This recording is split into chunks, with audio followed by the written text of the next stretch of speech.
All right, welcome you freaks to today's episode. Look at these pajamas; they're snazzy. Kids sitting comfortably today. Anyways, welcome to today's episode of the podcast. This one's good. I really enjoyed this one. Young Benny Benny's just an awesome dude in general. This podcast comes straight from NZ to Parry Sound. So it was 5:30 my time when I woke up, and about 9:30 his time. We filmed at about 10 and 6 at each other's times. So it was early for me, late for him. We managed to get it going. It was an awesome podcast. Super interesting dude. You guys will love it. We had a little bit of issues with recording over FaceTime just due to Wi-Fi on his end and my end as well. But I cut it so it sounds pretty good. But if you guys are wondering what that is, that's what that is.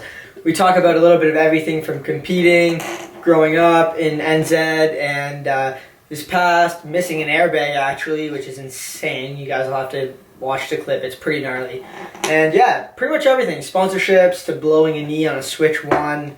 Little bit of everything. Growing up in NZ as a kid, as I mentioned. And yeah, it's an awesome podcast. I hope you guys enjoy it. Before we dive in, I just want to say thank you to the sponsors, the people that are helping me out next season and promoting the podcast. So first of all, Four Sigmatic Mushrooms. If you guys want some awesome coffee and just other liquids in general, they make amazing stuff that promotes good brain health and all that stuff, which has really become like just a daily part of my day, to be honest. But if you guys want to use it, go to Four Sigmatic, use the code THEKID, all caps, at checkout, and you'll get 25% off. Also, big thanks to K2 Skis Ontario, K2 Skis in general, for keeping me skiing on an awesome pair of skis. The Poachers are my favorite, but pick and choose, they're all pretty good. And Vertica Outerwear for keeping me dry this coming season, so I'm stoked on that. And yeah, awesome things, big things coming in the future. I got a lot planned for next year. So with that being said, enjoy the podcast, and I'll see you on the other side. Welcome, creatures of all shapes and sizes, to Banged Up with Bruce Oldham, aka The Kid. This is an action sports podcast, the likes of which the world may never have seen before and may never see again. I hope you guys enjoy.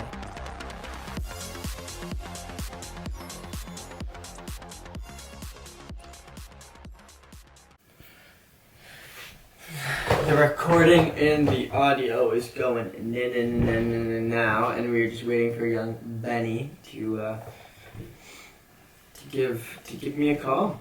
Hey, I think we're in business now.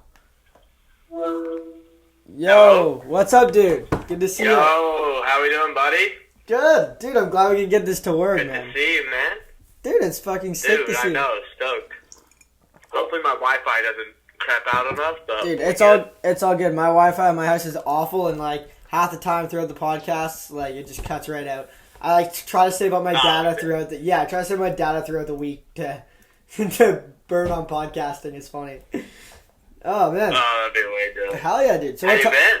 Good. I've been living the life, man. I went to jiu-jitsu last night. Been doing some MMA training. Think I got an MMA fight in like 3 months from now. So just getting cracked last night. And that's sick. Yeah, it's sick, dude. My body doesn't like it though. My body's. I've been watching some of your Instagram stuff like that. That is so gnarly, the MMA stuff. It's fun, dude. I like it. It's a lot of it's hard. It's fun though. Yeah, pretty intense. Yeah, it's pretty intense. It's fun. Oh, Keeps me busy when I'm not skiing, dude. What time is it there right now? It's like 10 something. It is 10:20. Fuck yeah, dude. Thanks for staying up and doing this with me, man. I appreciate it. Dude, no problem. No stress whatsoever. We missed this the first time. That was on me. I set my alarm, and I guess I was up to like 12 working, and I just fucking dozed off and didn't even wake up. Cool, man. Well, you're good, bro. What have you been up to lately? Connection issues again. We'll come back to it. Alright, we're coming back. Oh, this coffee's dank. It's like 6:30. It's 6:20 my time. I got up at 5:30 for this podcast. Woo! Alright, we're going to be back in business in a sec. We're trying to do this podcast from New Zealand to Parry Sound, Little Parry Sound. So there's a little implications here, but and Wi-Fi on both ends isn't great. But if it doesn't work from FaceTime, we'll just do it over the phone. Shame, really, because then you can't see young Benny's beautiful face. But we gotta do what we gotta do, and I want to keep you guys entertained. And it is a podcast, so really only audio is required. You guys can look at me, sip my coffee, and just listen to me and Benny talk some shit. All right, we're gonna rep her over FaceTime audio. So, all right, here it comes in. Yo, dude. Yo, can you hear me? Yeah. There we go. Yeah, no, it's all good. This might be the best way.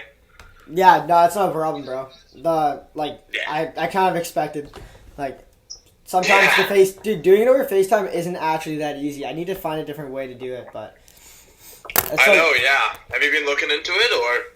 Yeah, I haven't really found a good way, because all the other ways, with FaceTime, I can use my own data, and then it kind of depends on the person I'm doing it with, Wi-Fi, but if I do it at my house, where everything is, my Wi-Fi is just shit. So, it'll do what yours did, 50% of the time. Yeah, I feel like if it's over phone, we don't have to worry about the, video connection. No, and it is a podcast, so it is supposed to be audio anyways. All right, sweet. Well, dude, you're just telling me about what you've been up to lately, so what have you been up to? Yeah, so, I've been working a bunch and then skiing a bunch as well. And yeah, so that's been pretty sick. I've been coaching up at Cadrona quite a bit. So you're coaching little kids at Cadrona, for slopestyle? Or park? Yeah, that's for sure. So sick, dude. That's an awesome job. Yeah, dude, it's awesome. It's real good money. It's super sick. Damn, so your ski hill's open and Cadrona's open, no worries of COVID, because New Zealand doesn't have any cases, right? Or super low. Yeah, man, we have no cases. We have a couple, but they're all people that have flown in and they're all in quarantine right now. So damn, that's sick. All right, cool. I think you're cutting out a bit on the audio, but that's okay. All right, we got you. We'll power through it, big guy. All right, cool. So you've been coaching out there. Yeah. So you working you said you're getting up at what time do you go to the hill at? Try it once more. One more time. And then if Benny gets better connection, then we will revamp the podcasting nonsense. Ding, ding, ding, ding, ding. Cool. All right, we're back in business. Yo, dude. Third time's the charm. Let's get it. Third time's the charm. I love it. Dude, if it doesn't, it's not a big deal, bro. It's not. You're going to the hill pretty early, though, eh? 6:30 or something, you're getting up? Yeah, dude. Yeah, I leave my place at 7, and then that's takes early. us an hour to get from my place to the hill, and then start skiing by 8:30. It's not far. You live an hour from the hill? So I live 10-15 minutes out of Wanaka, yeah. And then Wanaka's a 40-minute drive up to the hill. God damn, that's such a sick place to live. Dude, it's so sick. It's the best, man. I love this place. I haven't been out to NZ yet. I've been fiending. I went out to Australia one summer, but NZ's the one place I've missed, which is it still hurts me till today. I'm gonna try to get out this year. Yeah, year. dude. New Zealand is so much sicker than Australia. No doubt. I've heard everybody that's gone to both said New Zealand's way sicker. Oh, dude, it's the best. Are the borders closed still then? You're not allowed to fly. So the borders are closed to everyone except New Zealand residents or citizens. So you can fly in, but you have to be stuck in a government quarantine for 2 weeks, and then you get allowed out. Damn, dude, I just want to go skiing. I've been stuck here, Perry Sound. No skiing. I know, bro. You guys got a full. You guys got the best park set up right now. Oh, that's awesome. People are at Mount Hood. I'm stab me in the head. Oh, bro, yeah, it's so sick. Cool, dude. Well, obviously, man, you've been killing it for years in and out of the half pipe. But how did you get into skiing? And how did that how'd that whole thing start? I originally got into it through my dad. He used to be on the U.S. team for mogul skiing. On the U.S. team, okay. Yeah, so both of my parents are American, and then how'd you end up in NZ then? He got a job down here coaching one of the freestyle mogul teams, back 30 years ago or something now. Yeah. And then so he did that, and then just pretty much fell in love with New Zealand, and then don't blame came and moved down. Yeah, once I got there, I wouldn't leave either. Dude, fair enough. So you got you into skiing? He just took you to the hill all the time as a kid, and then did you originally start? Did you originally start doing moguls? We would just go ski around every day, and then my dad actually got a job coaching up at Cadrona. Okay. And that's how we started getting into park, and that was at 6 or 7, I'd say. Yeah. So we started that, and then just started doing a couple little competitions here and there, and then Nice. Yeah, and you just kind of took off from there, eh? So when did you? Yeah, dude. At what age did you start skiing or competing? Because it sounds like you started pretty young. I started skiing at 18 months old. Yeah, that's pretty young. Dude, I know. I can't imagine my life without skiing. And then I started competing at I think I was 6 or 7 when I did my first nationals. Oh shit! But so you've been competing for a while. Dude, yeah, for real. How old are you right now? I'm 18. 18, okay, that's what I thought. Yeah, so you got fucking money years ahead of you. You're just... Yeah, I know. You're lined up. Hell yeah, dude, that's sick. So why halfpipe? I know you do ski slopestyle and stuff anyway, and rails and stuff, but you kind of predominantly ski halfpipe, am I right? Yeah, so I kind of made the switch, probably started taking it a little bit more seriously, the start of the Northern Hemisphere season, because I was out for a whole season with a knee injury. Okay. ACL? I blew my ACL and MCL, yeah. Damn, sorry to hear that. What was that? Sorry to hear that. Dude, it sucked. It was so bad. Yeah. But yeah, so I don't know. I've always been halfpipes always come quite naturally to me.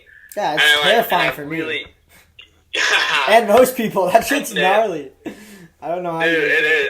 But I really love competing in it. Competing halfpipe is a real different feeling that you get. Yeah, I feel that. I did 1 or 2 contests this year just because I was there, but it's different. It's way different. It's fun, man. Dude, it's real fun. Yeah, but I completely love slopestyle skiing, and I'll always go out and do it. And if there's a comp around, I'll probably do it. But I'm mainly just focusing on halfpipe skiing at the moment. Yeah, it's. Both sports are at the point where to do all 3, big air, slopestyle, and halfpipe, it takes a lot of work. Oh, dude, it's gnarly, yeah. The level of halfpipe skiing and the level of slopestyle skiing is you almost have to focus on one completely. Dude, for real. Yeah. It's so crazy. That's sick. So obviously, Cadrona has a halfpipe there, and you just started ripping there. Yeah, that was where I first started riding halfpipe and stuff. What's the gnarliest trick you've done in the pipe so far? I've done some dub 12s, and I've done gnarly. dub flares. Are pretty. The right dub flare is definitely the gnarliest one I've done. Yeah, that sounds terrifying. I was thinking about doing one this year, and then I was like, wait a second, why am I even considering this? I'm gonna die. Bro, you could do it. No, I know how you ski. I gotta you can land that, no problem. I gotta get edges on my skis and actually ski some more pipe. Louis' pipes. Yeah, for sure. Have you ever been to Mount St. Louis? No, dude, I've seen it though. I've got a couple friends that are out there. Yeah, so we have a super pipe with air quotes. It's not quite a super pipe, but. First of all, there's a little pipe in the junkyard. It's 8 feet, and it's so much fun to play around on. But the transition's the most. It's the quickest thing ever. And I always overpop, so I just do a flare to flat every time, and just it ruins half pipe for me. But then I go to a place like Calgary with a perfect pipe, and it's you start getting into it and get used to it. And you're oh man, this is actually so much fun. Dude, you'd love Cadrona's pipe in the spring because it's a real icy, well built pipe, but it's so slushy and so spring. Well, that's what Mount St. Louis pipe is in the spring. They have the super pipe or whatever, the 18-foot. I think it's 18 feet. Maybe it's 20, but pipe in the outback. But it gets so slushy and soft, and everybody just launches in there. But they don't cut it or keep it clean, so it's like a 45 to straight up. Yeah, it's pretty busted after the first couple warm days. And then they cut it maybe once every other week. So, yeah, but it is fun, man. I could definitely get into that. Have you ever... Dude, it's so much fun. Yeah, so obviously you've had some pretty gnarly... Everybody that skis halfpipes had some gnarly crashes and decked. What's the worst thing that's happened? Well, the way I blew my knee was actually on a freaking... It was on a landing bag. No way. I had my sister's friend, or my sister's boyfriend, Lorenzo, he snowboards halfpipe in Europe. He did the same thing. He tore his ACL on a halfpipe airbag. Oh, dude. Is that what happened to you? Yeah. Oh no, mine was on like one of the big landing bags that they have. Okay. Yeah. Yeah. Do you know? I don't know if you ever saw the video of me, but I completely. There's a video of me completely missing that airbag. I don't think I have. I'll go look it up and I'll throw it in for the people watching online. That'd be fun. I'll send it to you. Yeah, but I did a dub 14 and just carved and just completely missed the whole airbag. Like, did you at least hit the side, or you just missed? I clipped the side and then just went straight down. So you're really lucky that was there snow? Was it in the summer or snow or? It was in between. So I landed like there's like the airbag and then there's the big air landing of Cadrona. Yeah. And I landed kind of, and they're like right next to each other, and I landed right between the middle of the two. So you're lucky you only tore your ACL. No, but the funny thing was that I didn't tear my ACL on that. I was okay after that. You walked away from that. I walked away from that That's so well. fucked. I was so surprised. It was so messed up. That would but be then the most a week later, thing. yeah, a week later, I was doing a switch one on the airbag just to warm up, and I blew my knee on it. Oh no, dude!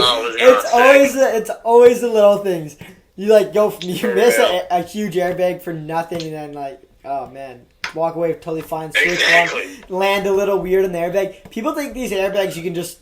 I need to get it out of my head, but every time I go to maximize or something, I'm on the airbag. I'm like, oh yeah, I can just do whatever I want. It's an airbag. I'm just gonna absolutely launch. But dude, you can't you can hurt yourself. One guy I know last year tore his knee on it. Yeah, they're way safer than taking it to snow or anything. But still, you can if you're not if you don't land right or you little things like that happen, man. It's fucked. That's for sure. I mean. That's gotta be that's gotta be pretty hard to overcome, just to switch one in the airbag. Oh, dude, it's for life. Sure. It's life. Oh, that's awesome. I spent 9 months thinking about it. I bet. God damn. So so gnarliest. I mean, that would be the gnarliest thing in my mind is missing an airbag like that. Because I've came close. I've hit one of the bumpers on the side of the one at Maximize. Because I carved. Oh, buddy. I immediately stopped carving on that bag after that. Yeah. I've had a couple decks in the pipe, but that definitely the missing of the airbag was the craziest one for sure. Yeah. The worst thing I see happening in the pipe is people decking and then going to flat, or just popping too hard and I did that flat. in Mammoth. It was not fun. Yeah, it does not look fun. That's kind of what I always tell myself halfpipe's too scary for me. Well, yeah, but I don't know. I want to get into it. I want to do a little more halfpipe competing, but. I definitely need to put some more hours in because I am not there yet. I'm not ready to go that high. And gotta get some edges on those skis. I gotta get some edges on those skis, and I gotta get over the fact that I'm gonna deck every once in a while. It's gonna happen. Oh yeah. All right. You're crazy though. You'll be good. Yeah. Well, I like to think I'm reasonably crazy. I like to save my body a little bit. So you compete in NORAMs and Rev Tours a bit, right? So yeah, how's that work? Yeah. So it was really sick, actually. I have done a couple Pipe World Cups before. Yeah. But I because it was my first year back from my injury. Yeah. I kind of want to take a step back and just get back competing and just get my level up higher. Yeah. And so now I did the NORAM tour, and then got got a bunch of new tricks under my belt. So now. I feel like I'm ready to go back to World Cups and stuff and actually have All right, we're back in business. You there? Fuck, I just we're back. We're back. All right. Back. Yeah, that's not a big deal. I'll just edit this out. You don't have to drive all the way into town for this shit. It's all good. There's no way you're doing that. Anyway, so you were saying that you're competing in the NORAMs last year, right? But that was your first year competing in NORAMs, Yeah, so that was my first year competing NORAM halfpipe. Yeah, because you competed, but did you do NORAM slopestyle? Because I just don't understand how. No, I did. I did the Europa Cup tour 2 years ago for slopestyle. Is that the NZ area? No, that was in Europe. Okay. I did hit a bunch of events over there. Yeah, because I've just been interested in how because NORAMs is for North American people, but a bunch of people from out of North America come and compete every once in a while. And is it super easy to sign up for? Or? Yeah, it is for us. Yeah, for New Zealand, like the New Zealand team will just put us through and like enter us in the contest, which is sick. Okay. But then we've got the ANC Cup, which is kind of like it's pretty much the same as the NORAM Cup, but like the level's quite a lot lower down here because like we don't have as many people. Yeah. But it's still a pretty heated contest. Yeah, no, I was just wondering because I've been interested in doing some Euro Cups and just stuff like that because the fist points in Europe is insane compared to how much we get in the NORAM circuit. Dude, I know, for real. It's so dumb. Like the same level of contest and competition in Europe, we'll get like 4 times the amount of fist points. And I was trying to figure out how to get in, just to do them for fun and maybe just to be able to get like a World Cup spot through fist points because. And like in NORAMs, the only way to get World Cup start is if you win the whole NORAM circuit, and that's not easily done. Oh no, for sure. Especially it's pretty tough. Yeah, like last year you have people like that are already on the U.S. national team and Canadian national team that'll drop down and compete in them. And then I think Kieran Fagan did it last year. He won the overall NORAM Cup just to make sure he had World Cup spots next year. But yeah, he had won like a World Cup that year, so he's already above that level. But he just want. I know, yeah. But I get it. You want to secure those spots and stuff like that for next year. I think it was Devin. Devin hit the podium at the World Cup. Devin hit it last year, but Kieran hit the year before. Kieran didn't have a spot, so he qualified through there. Yeah, but he's still like at that level that they're competing in World Cups all year round. Cool. Well, yeah, I was just kind of interested. And then you said you did some Euro Cups too. Yeah, dude. Euro Cups, they're so much fun, man. Dude, they look way more fun. The parks always look way better. Well, I mean, not to trash NORAMs, but the parks always look way better built and way better maintained and, like, just looks like it's super ballin' over there. It's pretty funny. It's quite, like, there are a couple that are like that, and then, like, I won a Europa Cup in Slovenia, and it was the craziest. It was like a 2-jump course, and then they put in like this little down flat down, and it was such a crazy course, but it was real fun over there. That's sick. That does sound pretty fun, man. Yeah. Yeah, and then they hold one at Livigno, which is where they used to hold 9 nights. Yeah. And that is like the sickest park I've ever been to. I feel. Dude, I've seen the pictures and the videos from that park. It looks insane. I've been really NZ and a couple parks in Europe are like that's where I want to do this year. If I could go ski there, I'd be so stoked. Yeah, dude. So, what's the coolest park you've been to, or what's the best place you've been to ski? Oh, there's like I don't know. I love Cadrona. Honestly, I think that's like I think it's the best home turf for sure because we got like the best. Well, we got like a perfect triple line pretty much, which is like World Cup material, and then we got a pipe, and then we got like the best big air jump in the best jump I've ever hit. Yeah. At least. Have you seen that big air jump? Oh, I've seen it. I've been dreaming about hitting it. It's huge. It's the best jump. Yeah. No, it looks insane. I heard the weather there can be a little dodgy though. Like sometimes it definitely is pretty inconsistent here. Yeah. But like when it's on, it's on. It's firing. Because I've heard some stories of people that come because obviously some teams from Canada and people go to train in NZ in the summer and then they go for a month and get like only a few or good days here and there, but you gotta time it a little bit. I'd say springtime is probably the best time to come. Yeah. Okay. Yeah. I mean, also for some people are just pussies, and it's like, oh, it's cloudy out today. It's not a good day for skiing. Yeah. No, you can still go get it in a cloudy day. Anyways. Yeah, dude.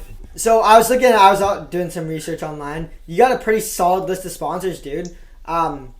We got a lot of these young, hungry clam skiers on listening to the podcast, and all of them always ask me, how do you get sponsors and what's the best way? So how have you gone about getting your sponsors and all that stuff? Yeah, well, I've ridden for Vocal pretty much since I was... Yeah. Oh, it was a funny story. The whole Vocal, like the CEO of Vocal and he came down, and we have a big lot. We have a big ski lodge that my parents run, and that's kind of their business. Yep. And so, the whole Vocal team, they came down here for a summer, and I used to have blonde dreads back when I was 6 years old, and they took a photo of me on my little, on my Suzuki 50 with, some Vocal skis strapped to my back. Yeah. and that was in the Vocal catalog, and so I've been getting skis through the Vocal New Zealand guy ever since then. Yeah, that's awesome. People need to realize how important those connections are, man. If you can get a good sponsor like that and work with them over the years, it's like huge.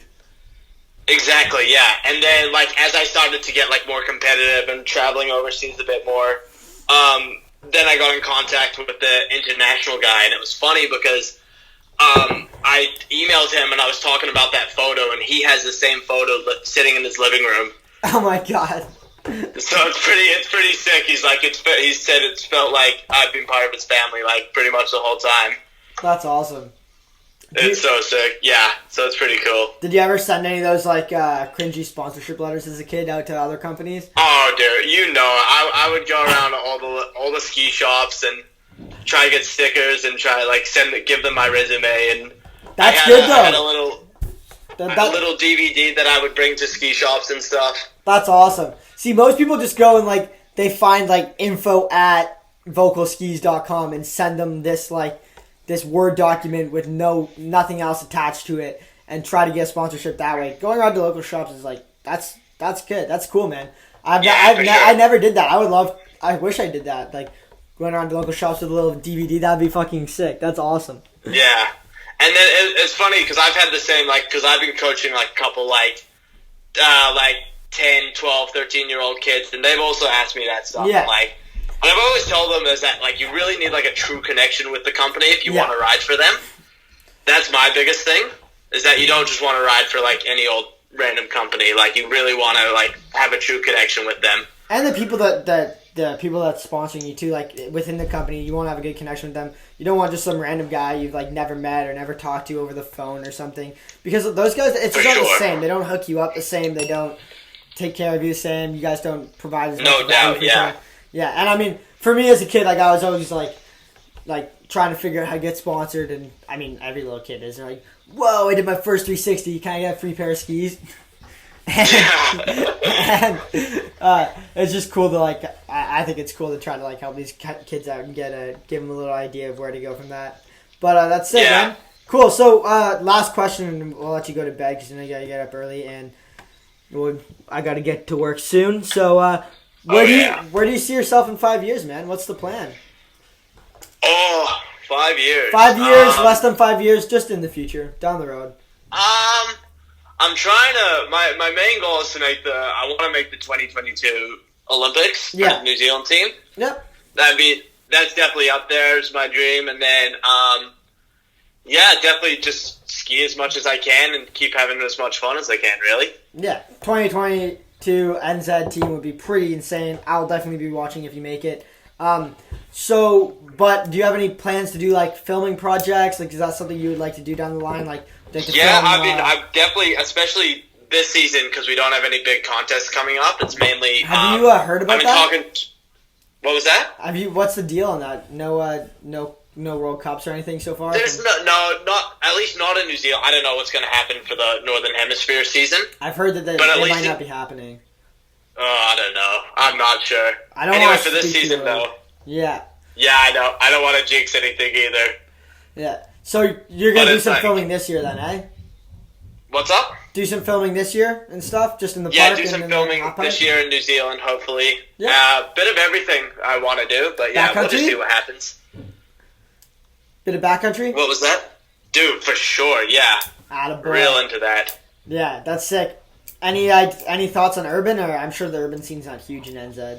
Oh, dude. If I could ski urban here, because the snow doesn't come down to Wanaka. Yeah. We have to drive up to the mountain to actually get the snow. Yeah. But who knows? We might get a snowfall one day, and we've done a couple urban sessions, but we'll just see. That's awesome. For sure. Cool. So. Yeah. That competing, you're obviously going to want to do that. Anything outside of skiing though in the next couple of years, or just your main focus is skiing? I'm going to school at the moment as well. I've just started the other day. I'm doing a business degree at a school here, but it's all online, which is pretty. Doing it all online, which is pretty mellow. So yeah, stoked to get that done as well. Yeah, no, that's a huge step, man. It's important to keep up on that stuff. And if you're just skiing, bro, if you're just skiing, sounds like you're working a bit right now, but skiing and doing online courses, it is hard, but it's doable. And It's doable. You for have sure, you have all this free time after the ski hill and training and stuff, and you're tired tired after a day, but you can push through and do it. Yeah. Exactly. Yeah. And it's not. I'm only taking like a couple papers per semester, so it's pretty mellow at the moment. Well, yeah. If you had a full, for what happened with what I tried to do is I tried to take a full university program. That whilst competing, and that didn't work. Yeah, I tried to take a full that's a pretty. I was like, do that, I was like, if I can't take a full university course, maybe or a full university business program, maybe I can do it with college and do a full 2-year college program while I'm skiing. And then the first semester was good. I was around enough because skiing season had started. Second semester, I think I made 3 classes second semester, so. It was not easy. No, so I put that on hold until I was like, I'll wait till I'm done with skiing and then I'll come back to that. But yeah, it's definitely not easy. So online doing a couple courses that's manageable for sure. Oh yeah, for sure. It's pretty fun. Yeah, that's awesome, dude. Well, hell yeah, dude. I've had a really good time talking to you, man. That's sick. I'm dude, me glad too. we can make this work. Yeah. Second time's the charm today, and cut out a little bit. Yeah. But it's all good. I'll chop up the editing and nobody will even notice. That'll be sick. All right, sounds good. All right, so that was our time with Benny. I hope you guys enjoyed it. It was an awesome podcast. The dude's super cool. Probably one of the nicest guys I've ever met. I usually say that about everybody at the end of the podcast just because most people I interview are nice, but Benny's just all-around amazing dude. I met him first time this year in Calgary, and he's just been super friendly, super nice, outgoing, just really awesome person to be around in general. I hope you guys enjoyed his story and kind of what we had to talk about today. I will get the audio and stuff figured out in the future so we don't have to worry with the Wi-Fi issues because it is annoying, not only for you guys but for me as well, having to cut it and edit it. And I just really want to bring this podcast to the next level and really dial in everything like that. But with that being said, I really enjoy making the podcast for you guys, and I really want to get it out to more people. So if you guys want to help support the podcast and help me get better guests on, improve the quality and everything like that, it's as simple as just going and giving a 5-star rating on iTunes or wherever else you're listening to. If you're listening to it on YouTube, just give it a thumbs up.